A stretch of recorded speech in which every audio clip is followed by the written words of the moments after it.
고린도전서 13장 4절에서 8절까지 말씀입니다. 시작. 사랑은 오래 참고 사랑은 온유하며 시기하지 아니하며 사랑은 자랑하지 아니하며 교만하지 아니하며 무례히 행하지 아니하며 자기의 유익을 구하지 아니하며 성내지 아니하며 악한 것을 생각하지 아니하며 불의를 기뻐하지 아니하며 진리와 함께 기뻐하고 모든 것을 참으며 모든 것을 믿으며 모든 것을 바라며 모든 것을 견디느니라. 사랑은 언제까지나 떨어지지 아니하되 예언도 패하고 방언도 그치고 지식도 패하리라. 아멘. 맥주 감사절은 단순히 하루만 있는 것이 아니라 추수하는 전 기간을 맥주절이라고 합니다. 이스라엘은 농경 시대였죠. 지금처럼 산업 시대가 아니고 농사를 지었습니다. 가나안 땅에 정착을 하면서 농사를 짓는데 하나님께서 앞으로 너희들이 가나안 땅에 들어가면 농사를 짓는데 그때 들어가서 지켜야 될 절기가 있다. 절기를 몇 개를 얘기해 줬거든요.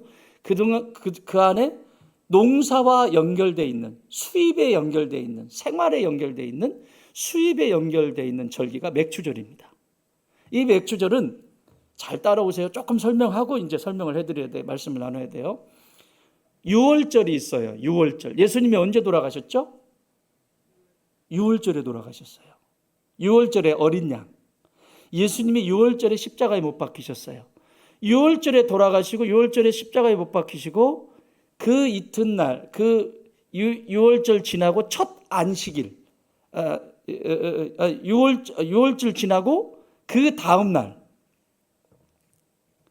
예수님이 부활하셨죠. 그게 오늘날의 주일이에요. 그걸 초실절이라고 합니다. 그래서 유월절 지나고 첫 안식일을 초실절이라고 말합니다. 초실절은 처음 열매. 그래서 이것을 사도 바울은 고린도 교회 성도들에게 뭐라고 했냐면 예수님은 부활의 첫 열매다. 이렇게 말씀합니다. 그게 초실절이라는 얘기예요. 절기는 모두 예수님을 향해 있습니다. 그런데 이 초실절부터 시작 처음 곡식을, 이게 맥자가 보리맥자거든요. 처음 곡식을 낫을 댈 때부터 시작해서 안식일을 7번, 7이 몇? 49조. 안식일이 7번 있는 이 절기를 맥주절이라고 하고 77절이라고 하고 77이 49. 그리고 오순절이라고도 말합니다. 순은 열이거든요. 순은 열인데 순이 5개 있다는 얘기예요. 그래서 오순절 이렇게 말합니다. 그래서 오늘 맥주절은 단순히 우리가 감사하고 끝나는 절기가 아니라 이 안에 다 담겨져 있어요. 구약의 맥주절의 의미가 있고 신약의 오순절에 성령이 임하셨어요. 예수님이 부활하셨을 뿐만 아니라 그 오순절에 성령이 임하신 날이에요. 그래서 순복음교회나 이런 교회들, 순복음교회를 뭐라고 그러죠? 오순절교회라고 하죠. 성령을 강조한다 그래서 오순절교회라고 하는 거예요. 오순절에 성령이 임하셔서 그 성령이 처음 교회를 태동시킵니다. 굉장히 중요한 날입니다. 그러니까 여러분, 이 주일은 예배를 드리러 오는 이 주일은 때 되니까 가야지 이런 게 아닙니다. 이 주일은 예수님이 부활하신 날이고 이 주일은 성령님이 오순절에 마가의 다락방에서 임하신 날이고 이 주일은 교회가 태동이 된 날입니다.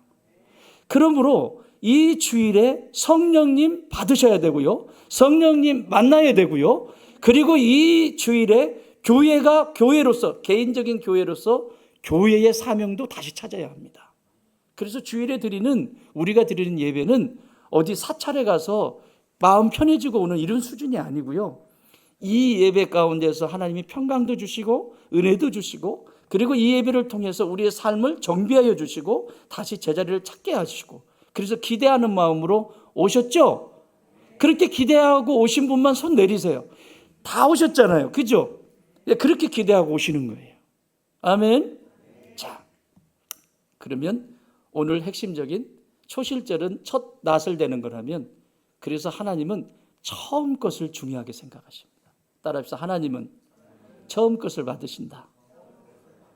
여러분, 아무리 가난해도요, 가장 귀한 것을 하나님 앞에 드리는 마음을 가지셔야 돼요. 한번 따라합시다. 하나님은 첫 번째 것을 좋아하신다.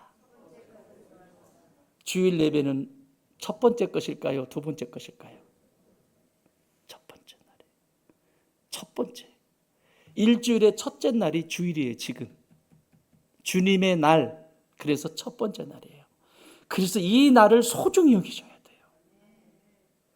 하나님은 내 인생의 처음 것을 받으세요. 왜? 그 첫 단추를 잘 끼워야 인생이 하나님이 주시는 복을 받잖아요. 여러분, 모든 만물의 주인은 하나님이세요. 물질의 주인도 하나님이시고 모든 것의 주인이 하나님이시고 믿으십니까? 정말 믿는다면 가장 귀하고 가장 첫 번째 것을 하나님 앞에 드리세요. 시간도 가장 첫 번째 것을, 여러분 누가 돈 뺐는데 맨날 첫 번째 것 하면 11조만 생각하고 맨날 이런 거 하죠. 그것도 해당이 돼요. 그런데 그 첫 번째, 일주일의 첫날은 주일, 하루의 첫 번째 가장 중요한 건 새벽, 눈 뜨는 시간, 그 시간 하나님 앞에 먼저 드리는 거죠. 그래야 하루가 하나님이 다스리겠죠. 교회에 못 오셔도 집에서 눈을 뜨시자마자 하나님께 감사기도 드리고, 하루를 시작하는 사람과 일어나면서 어이씨 하고 일어난 사람하고 어떻게 같겠어요? 완전히 다르죠.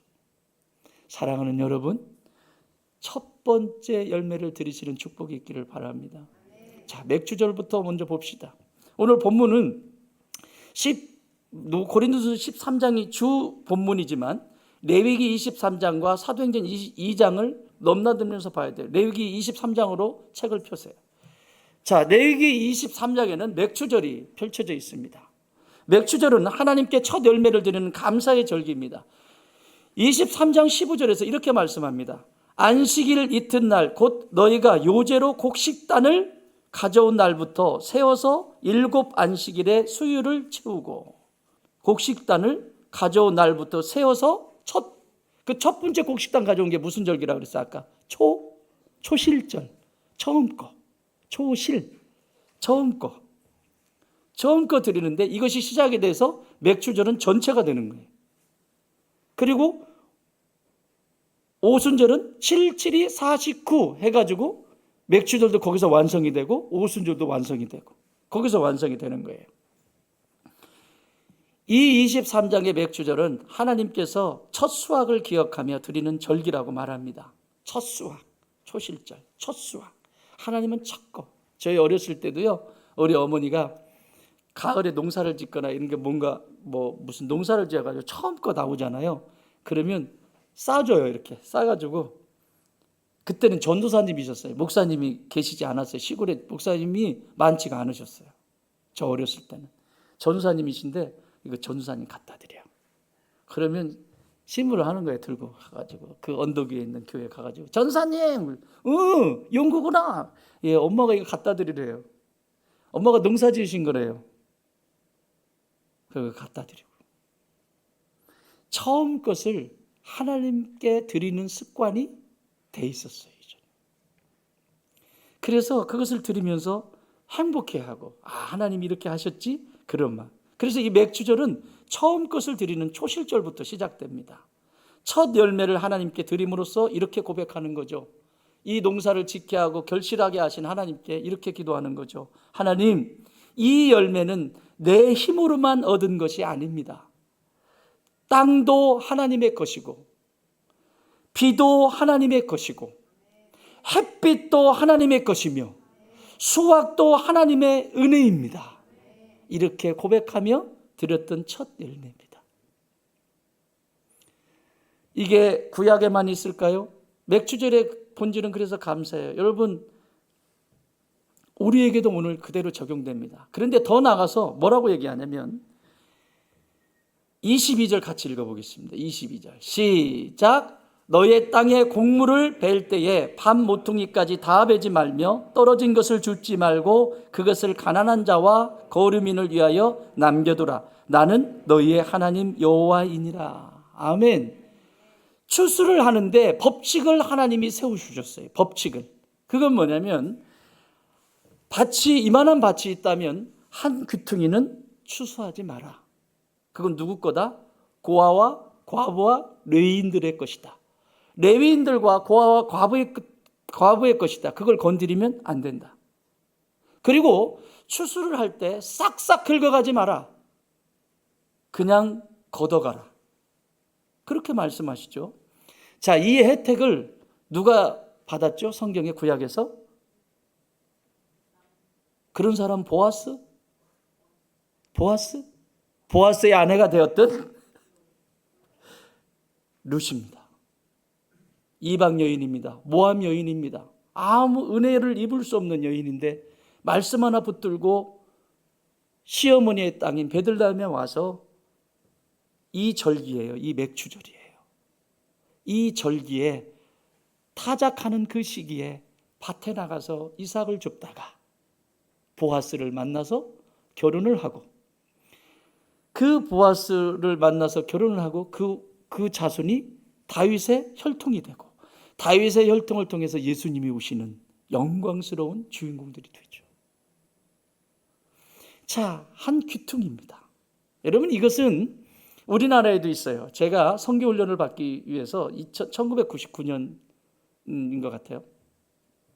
제주도의 열방대학에 들어가서 그 훈련을 받으러 갔는데 젊은 사람들이 학교에서 무슨 훈련을 한다나 어쩐다나 이러니까 그 제주도에 농사를 짓는 어르신이 저희 학교를 찾아왔어요. 밭에 당근 있으니까 갔다가 먹으라고. 그래서 그 어르신하고 얘기를 하는데, 제주도의 문화는 지금도, 제주의 문화는 그런 문화가 남아있대. 이 문화, 맥추절에 지금 한 귀퉁이를 남겨놓으라고 그랬죠. 한 귀퉁이를. 성경적인 그게 제주도에 살아있어. 그분들이 성경을 알아서가 아니라 조상 대대로 그런 습관이, 문화가 있는 거예요. 이 당근을 재배했어요. 얼마나 공들여서 했겠어요? 그런데 수확할 때요, 술렁술렁 걷어가. 큰 것만, 쑥 큰 것만 캐나가고 그냥 놔둬요. 그리고 농사를 안 짓는 분들, 당근을 농사 짓지 않는 분들에게 다 가져가라고 합니다. 그래서 우리 학교도 온 거예요. 와서 가져가래요. 그랬더니 학생들이잖아요. 그러니 가니까 힘이 얼마나 좋아. 그거 다 캐오면 안 되는데 다 쓸어왔어요. 다 쓸어와가지고, 야, 이걸 어떻게 다 먹으려고 다 가져왔냐? 너는 레위기도 안 읽어봤냐? 좀 먹을 만큼만 가져와야지. 이걸 다 가져왔다고 혼난 적 있어요. 왜 하나님은 귀퉁이에 이걸 남겨두라고 하셨을까? 맥추절의 첫 열매는 세상의 사랑을 흘러보는 것입니다. 나만 먹고 나만 잘 사는 것이 아니라 모퉁이에 그 하나를 남겨두는 것입니다. 우리의 인생에 밭이 있습니다. 우리의 인생에도 밭이 있지요. 사업을 하든 내가 직장을 다니든 내 인생에도 밭이 있지요. 하나님은 말씀하십니다. 이 밭을 열심히 가꾸어라. 물 주고 거름 주고 씨앗 뿌리고 농사를 지어라. 열심히 해라. 내가 빛도 보내줄 것이다. 비도 내려줄 것이다. 마음껏 농사를 져라. 그러나 밭 귀퉁이의 것은 네 것이 아니다. 그게 뭐예요? 10의 1조예요. 10분의 1. 가난한 자, 고아와 과부와 레위인들에게 주어야 할 그 몫을 남겨두라고 말씀하세요. 사랑하는 여러분, 하나님이 우리에게 복을 주시는 거 믿으십니까? 모든 만물의 주인인 것을 믿으십니까? 그렇다면 농사 열심히 지으세요. 정말 많은 수확을 하나님이 주실 것입니다. 그러나 밭 귀퉁이에 있는 것까지 다 뽑지 마십시오. 그것은 내 것이 아닙니다. 첫 열매의 절기 맥추절, 이 맥추절의 첫 열매는 바로 한 귀퉁이에 하나님 앞에 올려드리는 곡식단이었습니다. 이것은 감사가 하나님께만 올라가는 예배로 끝나지 않고 이웃을 향해서 사랑으로 흘러가야 함을 보여주는 것입니다. 그러므로 이 맥추절의 정신은 사랑입니다. 하나님을 사랑하는 것과 그리고 이웃을 사랑하는 사랑의 정신이 담겨져 있는 것입니다. 두 번째는 이제 신학으로 한번 와봅시다. 사도행전 2장으로 한번 넘어와 보세요. 이 맥추절은 맥추절, 칠칠절, 오순절 다 똑같은 말이라고 했어요. 오순절의 첫 열매를 한번 봅시다. 구약의 맥추절은 신약에서 오순절 성령 강림 사건과 연결이 됩니다. 안식일에 7번 맥추절 77이 49, 77절 그리고 오순절입니다. 예수님이 부활하신 그날이 오순절입니다. 구약의 맥주절의 첫 열매로 세상을 책임지는 제사장 나라의 본질을 그 한 귀퉁이를 남겨두게 하셨던 하나님께서 이제 신약에서는 오순절의 첫 열매는 세상을 하나님께 드리는 교회의 태도, 첫 교회를 하나님 앞에 드리게 하시는 겁니다. 할렐루야. 교회의 태동이 여기서 시작됐어요. 예수님이 승천하시고 제자들은 두려워 가운데서 모여서 덜덜 떨었습니다. 그들은 아직 세상 앞에 담대히 나아갈 힘이 없었습니다. 그리고 바로 함께 모여 있었던 연약함을 가지고 그들은 회개하기 시작했습니다. 사도행전 2장 1절입니다. 오순절 날이 이미 이르매 그들이 다 같이 한 곳에 모였더니 호련히 하늘로부터 급하고 강한 바람 같은 소리가 있어 그들이 앉은 온 집에 가득하며 마치 불의 혀처럼 갈라지는 것들이 그들에게 보여 각 사람 위에 하나씩 임하여 있더니 그들이 다 성령의 충만함을 받고 성령이 말하게 하심을 따라 다른 언어들로 말하기를 시작했다라고 말합니다. 성령이 임하셨는데 성령을 받기 전에 제자들은 두려움이었습니다. 예수님께서 감난산 위에서 승천하셨습니다. 승천하실 때까지 부활하시고 며칠 동안 다니셨다고 그러죠? 부활하신 몸으로? 40일. 야, 역시 권사님은 다르죠. 부활하시고 40일 동안 다니시면서 자신의 살아있는 모습을 제자들에게도 보이시고 마땅히 보아야 될 자들에게 자신의 모습을 비춰주셨습니다. 아무에게나 보여주시지 않았습니다. 40일 동안. 예수님이 부활하시고 그냥 승천하셨다면 이건 뭐 아무것도 아니잖아요. 그런데 40일 동안 제자들과 같이 먹고 같이 하시면서 창조주였던 예수님께서 40일 동안 같이 생활하십니다. 그리고 40일이 되고 감난산이라고 하는 감난원 기도했던 그 자리에 오르셔서 거기서 고린도전서에 뭐라고 써 있어요? 약 500여 명의 성도들이 승천하시는 모습을 보았다라고 말합니다. 자, 올라가시면서 뭐라고 말씀하셨어요? 너희는 예루살렘을 떠나지 말고, 여기 써 있잖아요. 저 1장에 있잖아요. 너희는 예루살렘을 떠나지 말고 기다려라. 선물 줄 거다. 자, 그러면 마가의 다락방에 지금 모였거든요. 몇 명 모였을 것 같아요? 500명이 이걸 봤어. 예수님이 승천하시는 걸 봤어요. 눈으로 봤다고요. 실제를 봤다고. 여러분 안 봐도 믿는데 실제로 봤다니까요. 그러면 500명만 갔을까요? 예루살렘에 가서 몇 명 정도 갔을 것 같아요? 그건 중요하지 않아. 안 써 있으니까.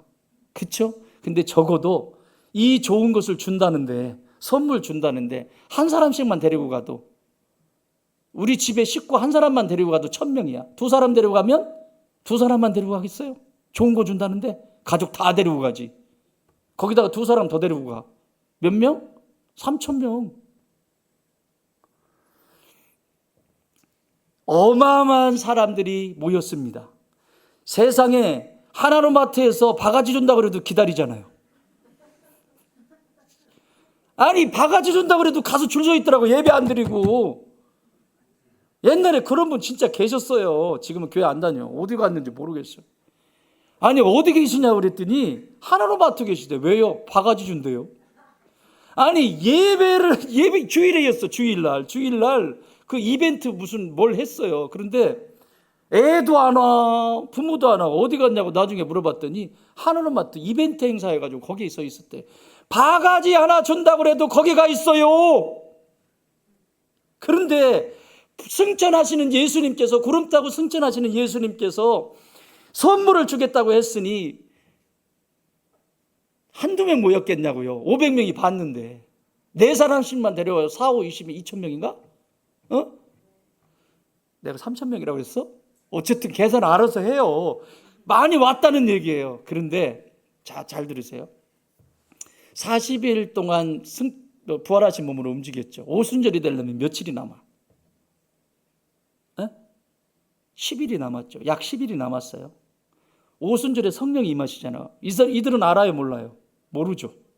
몰라요. 이게 문제예요. 항상 그래요. 신앙생활 할 때도 똑같아요. 똑같이 적용이 돼요. 40일 예수님이 부활하셔서 움직이셨기 때문에 이제 40일째 승천하셨어요. 그러면 오순절이 되려면 며칠 남았다? 10일 남았어요. 그러면 마가의 다락방에 약 10일 동안 남아있는 사람 몇 명 있었대요? 120명밖에 없대잖아요. 성령 받은 사람 몇 명?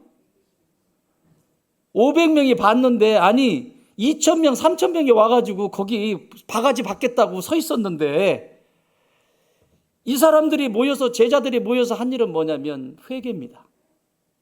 하나님 앞에, 예수님 앞에 예수님을 배신했던 그 죄, 두려움 속에서 아무것도 할 수가 없고 얼마나 못된 짓을 했는지 그 회개밖에 없어요. 회개하고 울고 불고 하니까 바가지 받으러 왔다가 왜들 그래? 왜 울어? 아니 뭐 준다며. 하루 지났어요? 안 줘. 뭐 준다며. 왜 안 줘? 그래? 그럼 가. 이틀 지났어요? 또 준다며. 이틀까지 기다린 사람은 대단한 거지. 또 3일, 4일, 5일, 6일, 7일, 8일, 9일까지 견뎠어.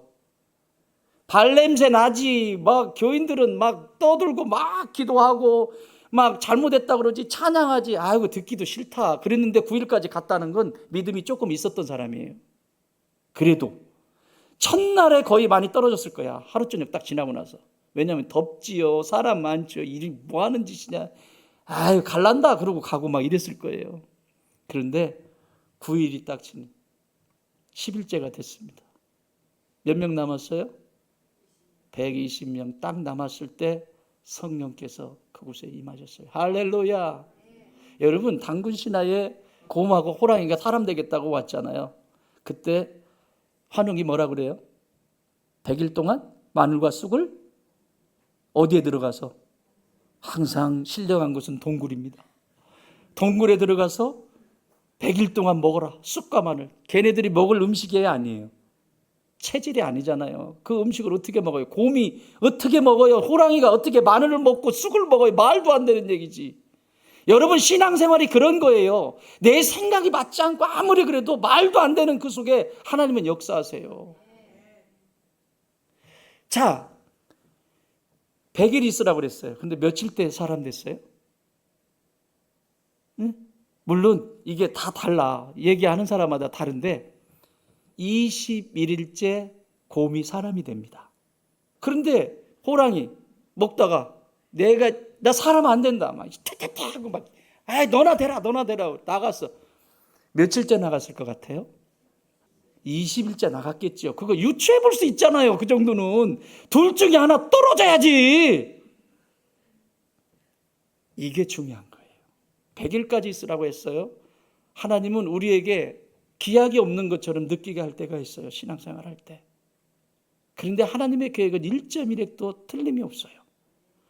100일까지 있으라고 했는데 100일까지 안 갈 수도 있다고. 그런데 이게 안 되면 100일 꽉 채우고도 안 돼요. 자, 10일 기다렸는데 9일째까지 다 떨어져 나가고 남은 사람은 직접 본 사람들 500명이 봤다는데 500명이 남아있어요. 본 사람도 남아있어야 될 거 아니에요. 봤다는 것은 은혜를 경험한 사람들이에요.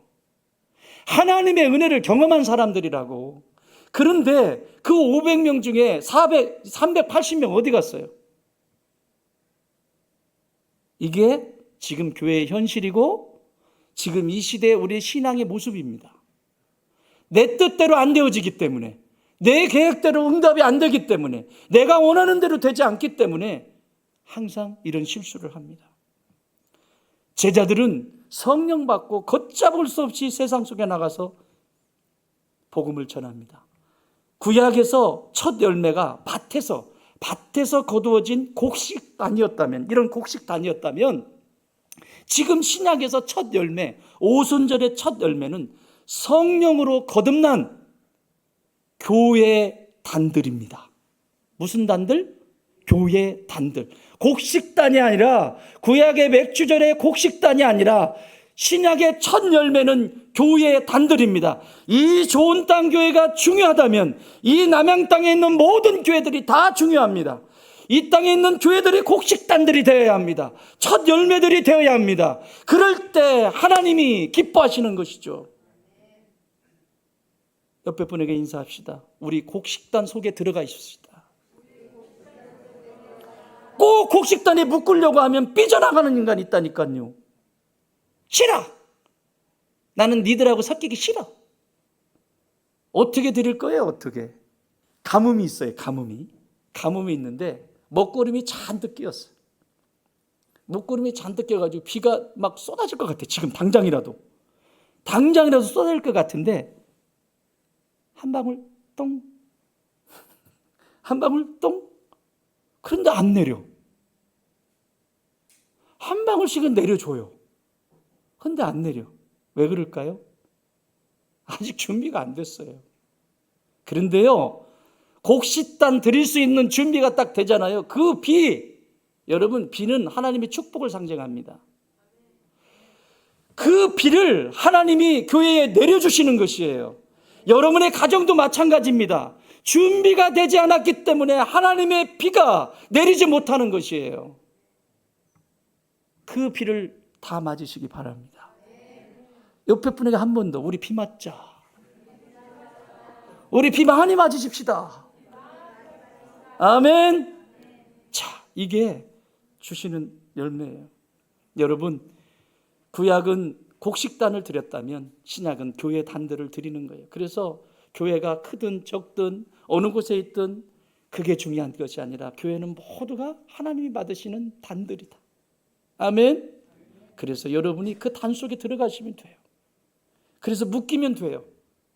자, 마지막 세 번째는 교회의 첫 열매입니다. 그렇다면 하나님이 이렇게 오순절을 통해서 교회를 세워주셨는데 교회의 첫 열매는, 이것도 오순절에도 사랑으로 끝이 나잖아요. 구약의 맥주절이 하나님을 사랑하여 모퉁이에 곡식을 남겨두는 이웃의 사랑이었다면 신약의 초대교회는 역시 사랑입니다. 제가 이 말씀을 준비하면서 저에게 얼마나 많이 찔렸는지 몰라요. 하나님, 죄송합니다. 내 안에 예수님의 사랑이 없습니다. 그 사랑은 단순한 어떤 것이 아니라 사람들이 말하는 필레오, 친구 관계의 사랑도 아니고, 스톨게, 부모와 사랑과의 관계도 아니고, 그리고 에로스, 남자와 여자의 사랑 관계도 아니라 예수님의 그 아가페의 사랑이 내 안에 부족함을 인정하고 주님 앞에 내어드립니다. 그리고 기도했어요. 자, 들어보세요.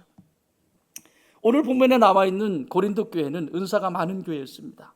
부족함이 없는 넉넉한 교회였습니다. 은사도 있었고 열심도 있었습니다. 그러나 그들에게 부족한 것이 있었습니다. 하나님이 세우신 그 교회 안에 사랑이 없었습니다. 교회가 드려야 될 첫 번째 열매는 사랑입니다. 맥주절의 첫 번째 열매가 곡식단이었다면 오순절의 첫 번째 열매가 교회였다면 이 땅의 모든 교회의 첫 번째 열매는 사랑이어야 합니다. 1절에서 3절 같이 읽습니다. 고린도전서 13장 1절에서 3절 시작. 내가 사람의 방언과 천사의 말을 할지라도 사랑이 없으면 소리나는 구리와 울리는 꽹과리가 되고, 내가 예언하는 능력이 있어 모든 비밀과 모든 지식을 알고 또 산을 옮길 만한 모든 믿음이 있을지라도 사랑이 없으면 내가 아무것도 아니요 내가 내게 있는 모든 것으로 구제하고 또 내 몸을 불사르게 내줄지라도 사랑이 없으면 내게 아무 유익이 없느니라. 아멘. 아무리 헌신하고 아니 내 몸을 태워서 바쳐도 사랑이 없으면 아무 소용이 없다. 그렇다면 하나님이 말씀하시는 사랑은 무엇일까? 이 세상 사람들이 하는 그런 말일까? 아니요. 4절 같이 읽습니다. 시작. 사랑은 오래 참고 사랑은 온유하며 시기하지 아니하며 사랑은 자랑하지 아니하며 교만하지 아니하며. 아멘. 사랑은 하고 시작하는 첫 마디가 뭐냐면 오래 참고입니다. 이게 사랑입니다. 못 참습니다. 그래서 쑥만을 먹다가 끝내버립니다. 사랑의 정의를 사도 바울은 어디서 찾았을까? 주석에 있는 내용 아닙니다. 기도하면서 묵상하면서 하나님, 바울은 이 사랑의 정의를 고린도 교회, 사랑이 없는 이 고린도 교회에 사랑의 정의를 내려줄 때 어떤 것을 근거로 이 사랑이라고 하는 구주를 만들어서 우리에게 소개하고 있습니까? 몇 번 물었어요. 길을 가다가도 묻고. 그때 떠오른 게 있어요. 제 목회 철학이 떠올랐어요. 홈페이지에 보면 제 목회 철학이 있죠. 마태복음 11장 28절에서 30절에 있는 수고하고 무거운 짐진 자들아 다 내게로 오라. 내가 너희를 쉬게 하리라. 나는 마음이 온유하고 겸손하니 내 멍에를 메고 내게 배우라. 예수님이 자기 자신을 뭐라고 소개하냐면 나는 온유하다. 나는 겸손하다. 그래서 너희들이 구원을 받을 수 있었던 거라고. 온유가 뭘까요? 온유는 하나님께 향한 겁니다. 하나님과 나의 관계입니다. 겸손은 나와 사람과의 관계입니다.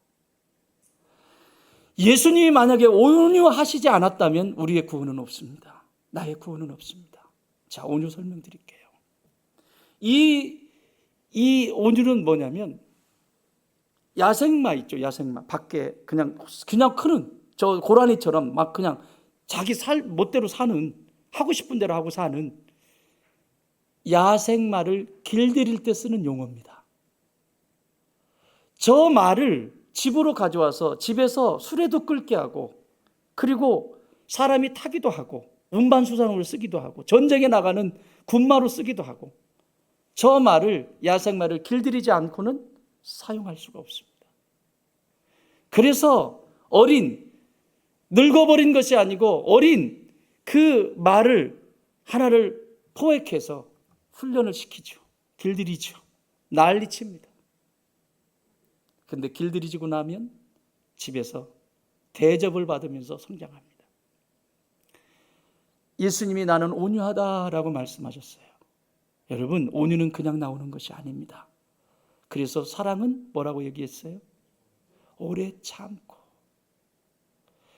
사랑은 오래 참고라고 하신 그 말씀의 뜻은 그 오래 참는 시간들 속에서 내 개인의 사랑을 배우는데 그 오래 참는 시간을 통해서 길들여지는 시간입니다.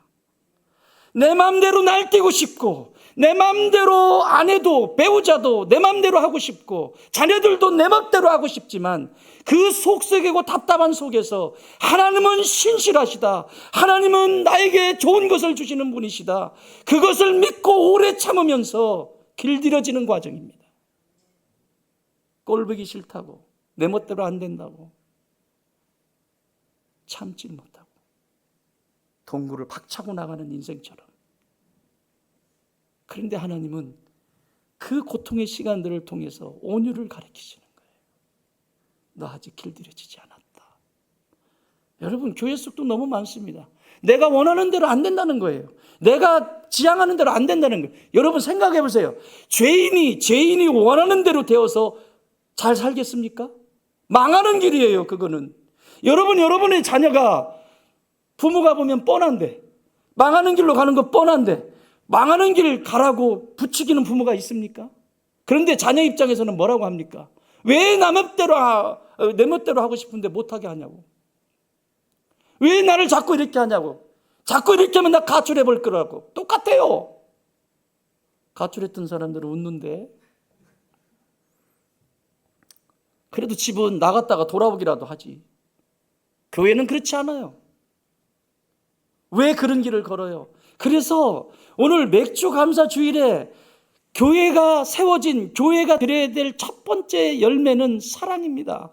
이 사랑이 오래 참는 것으로부터 하나님은 신실하시다. 내가 이해가 안 되고, 내가 지금 아무리 복잡하고 정말 상식적으로 뭐가 안 되어도, 내가 원하는 것이 이루어지지 않아도 하나님은 지금도 일하고 계신다. 하나님은 지금도 일하고 계신다. 그러면서 하나님의 성품을 닮아가잖아요. 오늘 첫 번째 찬양을 드렸는데 정말 눈치채고 그 곡을, 진짜 신령이야.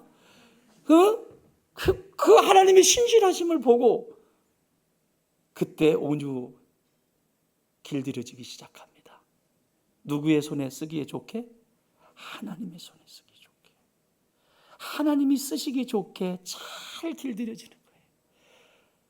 그러면 겸손은 저절로 오게 돼요. 여기서 길들여지지 않죠? 그러면 겸손이 빠져버립니다. 겸손으로 갈 수가 없어요. 그래서 그 다음이 뭐예요? 온유로 길들여지지 않으면 나타나는 삶의 현장에서 시기가 찾아옵니다. 내가 니들한테 내가 뭘 잘못했는데. 그리고 다른 사람들이 잘하는 것을 보질 못합니다. 그리고 질투하기 시작합니다. 잘 되는 꼴을 못 봅니다. 이건 영적 질서에도 그래요. 시기가 찾아오죠. 시기하다가 그 다음에는 뭘 할까요? 순서대로 돼 있어요. 여기 지금 겸손하지 않은 것이 순서대로 돼 있어요. 온유가 되어지지 않았을 때 나타나는 순서대로 돼 있어요. 시기하죠. 시기하다가 뭐예요? 이제는 시기하다가 자기 거 자랑할 게 뭐 없나 막 찾아 속에서. 야, 나는 이거 잘할 수 있거든. 야, 너 이거 할 줄 아냐? 막 이래. 여러분, 자랑이 넘치면 뭐가 돼요? 교만이 되죠. 교만이 되죠. 여러분, 교만한 사람들의 특징은 뭐예요? 예의가 없어요. 위아래도 없어요. 뭐가 옳은지 그른지 그냥 자기 멋대로 해요. 무례해요. 그래서 무례함입니다. 무례함이 순서대로 돼 있다니까. 제가 애우려고 애웠겠어요? 순서대로 돼 있다니까. 무례해요. 그 무례한 사람의 특징은 어떤 결과가 나올까요? 또 다시 무례해요. 다른 사람들이 무례해요. 그러면 이 사람은 삶의 태도가 언제나 내게 유익이 있는가 없는가, 유익이 있는가 없는가가 중요해요. 유익이 없으면 쓱내는 거죠. 내 멋대로 안 되니까, 내 유익대로 안 되니까, 내가 원하는 대로 되지 않으니까 썩내는 거죠. 그래서 썩내지 아니하며, 썩내고 있는데도 거기서도 깨닫지 못해요. 그러면 그 다음에 뭐가 나와요? 큰 소리를 해봐요. 못 내었어요, 내가. 뭐예요? 썩내면 악한 생각을 하게 돼 있어요. 안 가르치도 알아요. 악한 생각이 들어오게 돼 있어요. 이제 생각 속에서 틀을 잡아요. 여러분, 생각이 삶을 지배하거든요. 이제 생각에서 완전히 틀을 잡아요. 딱 A 코스, B 코스 틀을 딱 잡아요. 그리고 내린 결론은 선한 게 아니라, 의가 아니라 그 다음에 불의를 선택합니다. 의는 뭐예요? 하나님의 진리를 기뻐하는 거죠. 불의는요, 하나님을 대적하는 거죠. 그래서 맨 마지막이 뭐예요? 진리를 기뻐하지 아니하며. 그러니까 내가 중요하기 때문에 진리가 중요하지 않게 돼요. 그래서 사랑과 상관이 없는 삶을 산다는 거예요. 그래서 맨 마지막에 뭐래요? 모든 것을 참으며, 또 얘기하잖아요. 오래 참음이라고. 따라합시다. 사랑은 오래 참는 것이다. 오래 참는 것을 통해서 길들여지는 것이다. 신앙은 기다림이에요. 못 견디겠죠. 왜? 내가 익숙하니까요. 내가 살아온 방식이 있거든요. 근데 신앙은 예수님을 닮아 가는 과정이기 때문에 싫어요. 불편해요. 내 옷이 아닌 것 같아요. 그 옷을 늘 입고 있으면 편할 텐데 그게 바뀔 때 불편합니다. 그래서 생각 속에 악한 생각을 갖죠. 이렇게 합리적인 생각을 하는데 다 악해요. 그리고 불의, 결정을 불의한 선택을 합니다. 그리고 진리를 기뻐하지 않습니다. 그래서 마지막으로 또 쐐기를 박는 거예요. 모든 것을 참으며, 모든 것을 믿으며, 모든 것을 바라며, 모든 것을 견디느니라. 말씀 정리합니다. 사랑하는 여러분, 우리 교회가 맥주절서부터 시작해서 맥주절에 한 귀퉁이의 사랑을 백성들에게 나누어 줬던 것처럼, 교회가 떡을 떼고 서로 나누며 그 사랑을 나누었던 것처럼, 교회가 첫 번째로 하나님 앞에 올려드려야 될 것은 사랑이다. 근데 그 사랑은 이 세상의 사람들이 얘기하는 필레오나 에로스나 그런 사랑이 아니라, 그 사랑의 시작은 오래 참음. 누구와 함께? 하나님과 그 품에서 오래 익어가는 시간이다.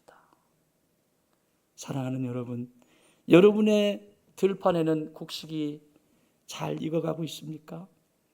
아니면 익지도 않았는데 패버렸습니까? 곡식을 심은 이유는 익어가야 됩니다. 잘 익어가고 있습니까?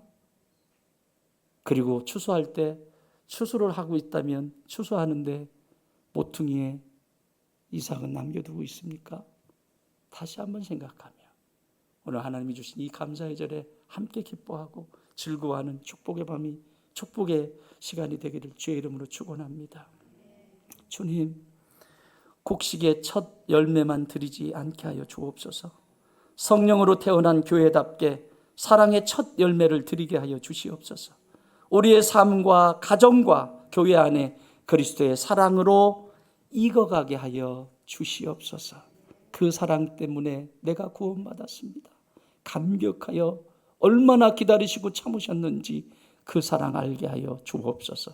이제는 초실절의 열매 되시며 부활의 첫 열매 되시며 오순절에 교회를 세우신 우리 주님 예수 그리스도의 은혜와 우리 하나님 아버지의 그 크신 사랑하심과 성령님의 역사하시고 교통하시고 함께 하심이 주님 언제나 처음껏 그 첫 열매를 드려지는 신앙인이 되게 하여 주옵소서. 내가 성도라면 매 순간순간 그 첫 사랑, 첫 열매 하나님 앞에 드려드리며 넉넉하게 이기는 복을 받는 인생 되게 하여 주옵소서. 기도하는 주의 자녀들 머리머리 위에 이제로부터 영원토록 함께 계실지어다. 아멘. 아멘.